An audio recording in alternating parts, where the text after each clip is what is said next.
Whenever I smell asphalt, I think of Marine. That's the last sensation I had before I blacked out. The thick smell of asphalt. And the first thing I saw when I woke up was her face. She said she'd fix my bike. Free. No strings attached. I should have known then that things are never that simple. Yeah, when I think of Marine, I think of two things. Asphalt and trouble. Rip Burger, you're dumber than dirt.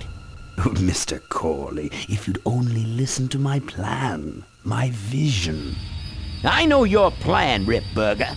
You're waiting for me to die so you can take over my company. Oh, sir, that's horrible. I am not waiting for you to die. You know I've never liked you, Rip. But you have business know-how and killer instincts that I respect. Why, thank you, sir. But this latest idea of yours, riding up to our shareholders' meeting with a gang of bikers? Who do you think you're fooling? The shareholders, sir. It's good PR to be seen hobnobbing with real Corley Motors customers. What do you know about our customers, Adrian? You've never even been on a bike. Well, you know I'd be on one right now, sir, if it weren't for my destabilizing inner ear condition. Ah, your ears are fine. It's what's between them that scares me.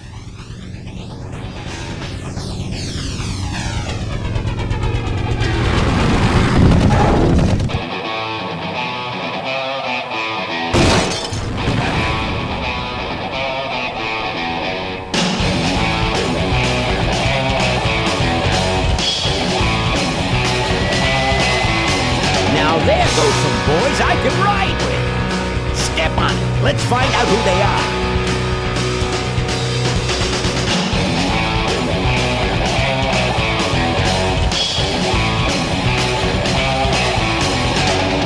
December 61, my dad's waging line. Still on that salary, we all bought the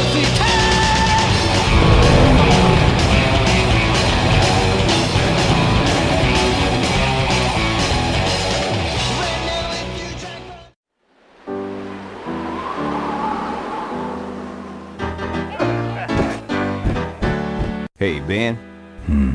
You know, Ben, we're broke. Yeah? And if some cash doesn't come our way soon, we're in big trouble.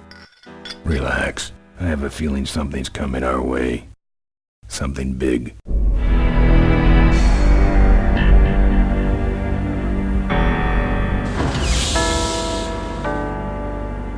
You better stay out here, Rip. This place is bikers only. All right. Who's the guy that drove over my car?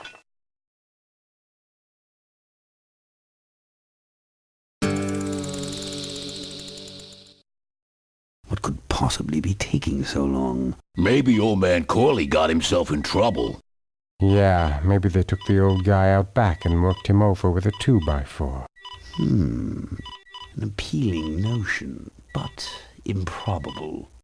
More likely he's boring them to death with some tale of the glory days.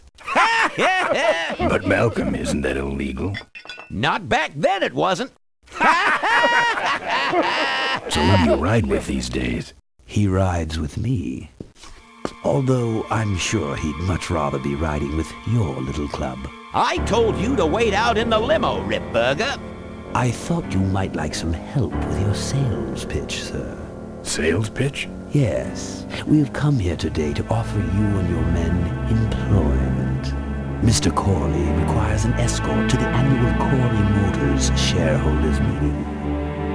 Does this look like an escort service to you? You would be well compensated for your time, of course. Not interested. It's fairly obvious that you could use the money. Listen, I said we're not for rent. The polecats are not goons for hire. Not even if it were Malcolm Corley's dying wish? Rip Burger? That does it. I'm gonna... Hold on there, Malcolm. If you don't mind, I'd like to step outside with Mr. Ripburger for a little chat. Excellent idea.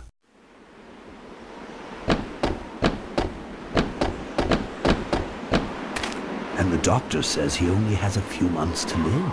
That's bad news for all of us. He's not just a nice guy. He's also the last motorcycle maker in the country.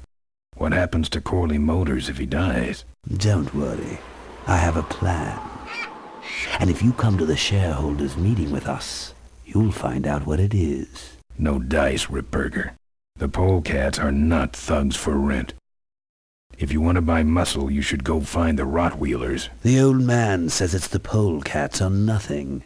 Then I guess it'll have to be nothing. And that's your last word? That's it. Well, I'd like to make you just one final offer.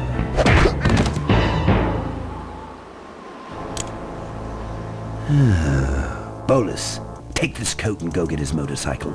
We'll have to tie up this little 200-pound loose end. It will need to look like an accident. That stuffed shirt actually thinks I'll leave him in control of Corley Motors when I go.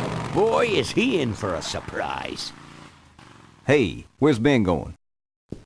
Your colleague has decided to accept our generous offer after all.